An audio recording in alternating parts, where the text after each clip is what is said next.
Hoy vamos a presentar nociones centrales de la psicología genética.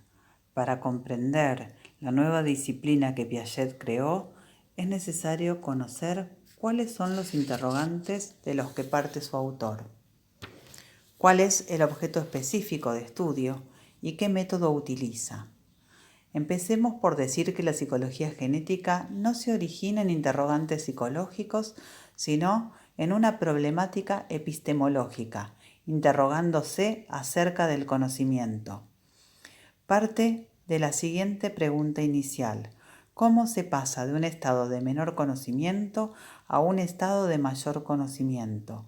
Intentando dar cuenta del recorrido por el que estos conocimientos se han construido. La pregunta apunta a explicar cómo se construyen los conocimientos científicos y cuál es su génesis.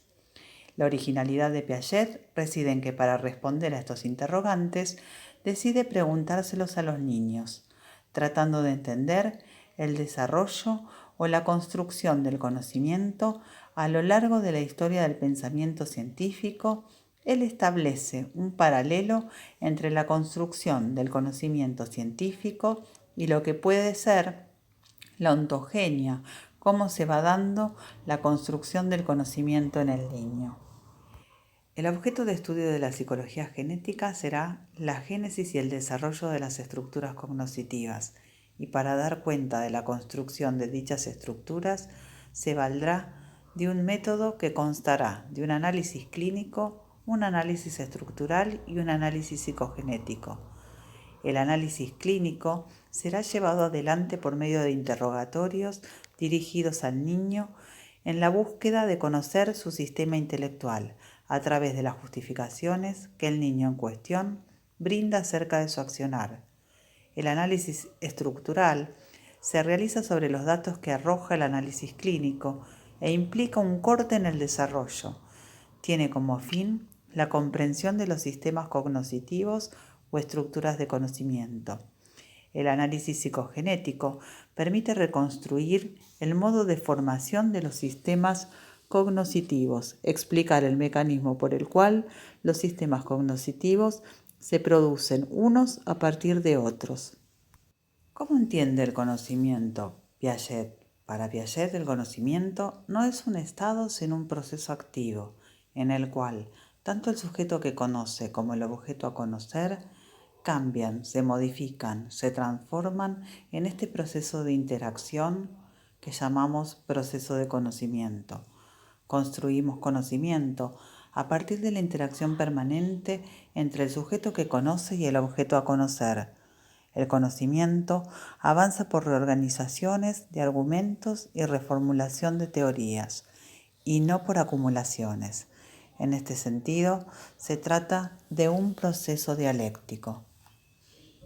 Dicho en otros términos, existe un proceso de interacción que representa una adaptación del individuo al medio dada por un equilibrio entre la asimilación y la acomodación. El sujeto que conoce al mundo lo hace de una manera organizada, construye sistemas que tienden a evitar las contradicciones y a ser cada vez más diferenciados y más coherentes.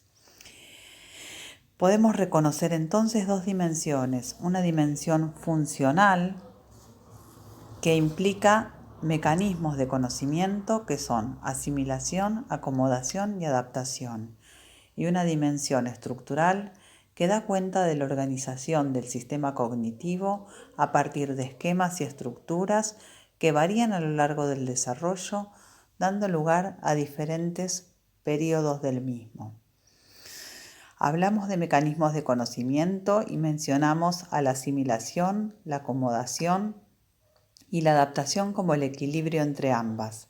La asimilación corresponde a las acciones del sujeto sobre el objeto, que imprime cierta forma propia incorporándolo a sus esquemas de conocimiento, esquemas de conducta, mientras que la acomodación corresponde a la transformación de los esquemas preexistentes del sujeto para poder adecuarse a las exigencias o resistencias del medio.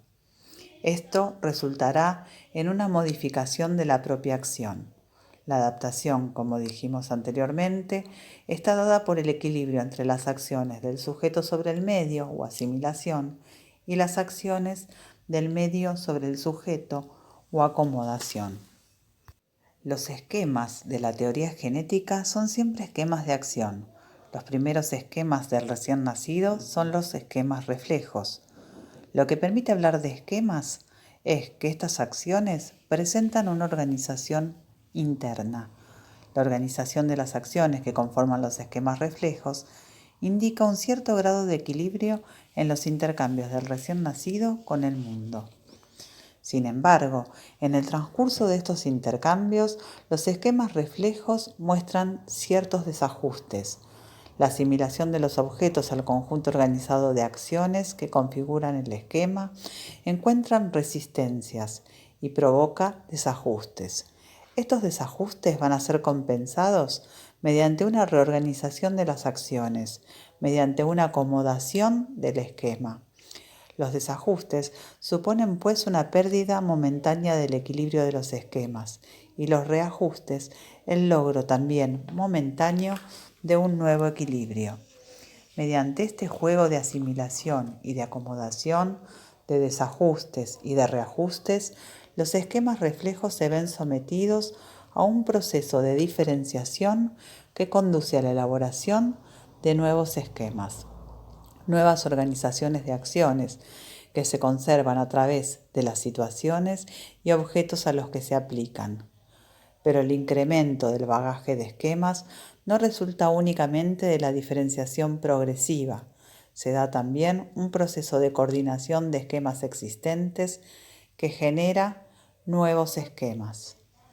Así, por ejemplo, hacia los 3 o 4 meses, el bebé ya no se limita a tomar lo que entra en contacto con sus manos o a mirar lo que cae dentro de su campo visual, sino que lo que intenta tomar es lo que ve y lo que mira es lo que toma. Esta coordinación de la visión y la aprehensión no es más que una coordinación elemental, que será seguida por otras muchas de complejidad creciente. Tomar lo que ve para llevarlo a la boca, tomar lo que ve para frotarlo contra el borde de la cuna, explorar el ruido que provoca el roce, desplazarse para tomar lo que ve y dejarlo caer posteriormente al suelo para buscar un objeto que está escondido bajo un almohadón, etc. De este modo, durante los primeros meses de vida, el bebé construye progresivamente un conjunto de esquemas de acción, de marcos asimiladores que le permitirán atribuir significaciones al mundo que le rodea. Es gracias a los esquemas de acción como el bebé empieza a identificar y a categorizar los objetos y las situaciones. Los esquemas de acción son, pues, los primeros instrumentos de comprensión de la realidad, la exploración de objetos y de situaciones nuevas, el intento de atribuirles una significación, consistirá, en último término, en aplicarles esquemas ya elaborados, en integrarlos a los marcos asimiladores disponibles.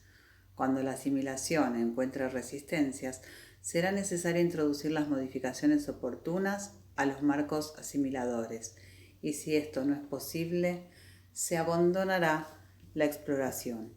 Hacia el final del segundo año de vida, estos esquemas pueden combinarse entre sí respetando determinadas leyes o reglas de composición interna. Estas totalidades de esquemas de acción que aparecen agrupados de manera que respetan unas reglas de composición marcan el punto culminante de la inteligencia sensoriomotriz y definen las primeras estructuras intelectuales. Son las leyes de composición interna, de asociatividad, de reversibilidad y de identidad las que caracterizan el grupo de desplazamiento y que permiten una estructuración espacio-temporal y causal del universo práctico.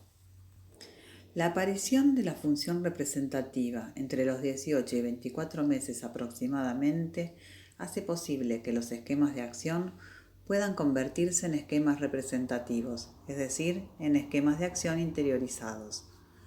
La posibilidad de ejecutar una serie de acciones organizadas se enriquece con la posibilidad de imaginarse, de ejecutar mediante representaciones dichas acciones. Por ejemplo, Un niño puede desplazarse desde la habitación hasta la cocina para tomar una tableta de chocolate de la heladera, pero además ahora puede representarse estas acciones en vez de ejecutarlas realmente, lo que le permite anticipar los posibles obstáculos con los que se va a encontrar, así como las consecuencias posibles de sus acciones. No es necesario insistir sobre las posibilidades intelectuales que abre la capacidad de representación. Subrayemos, sin embargo, que estos esquemas de acción interiorizados siguen cumpliendo la misma función que los esquemas de acción del sistema sensoriomotor, es decir, constituyen verdaderos marcos asimiladores que permiten atribuir significaciones a la realidad. Los esquemas representativos, debido a los desajustes y reajustes correspondientes, irán generando nuevos esquemas mediante su diferenciación progresiva y su coordinación creciente. Hacia los 7-8 años, podemos detectar otra vez que los esquemas de acción interiorizados se coordinan entre sí respetando determinadas leyes o reglas. Los esquemas de acción interiorizados, que aparecen agrupados de este modo en totalidades, reciben el nombre de operaciones, y las totalidades mismas se denominan estructuras operatorias concretas, pero el razonamiento que hemos expuesto puede aplicarse con ligeras modificaciones a las operaciones formales y a las estructuras operatorias formales.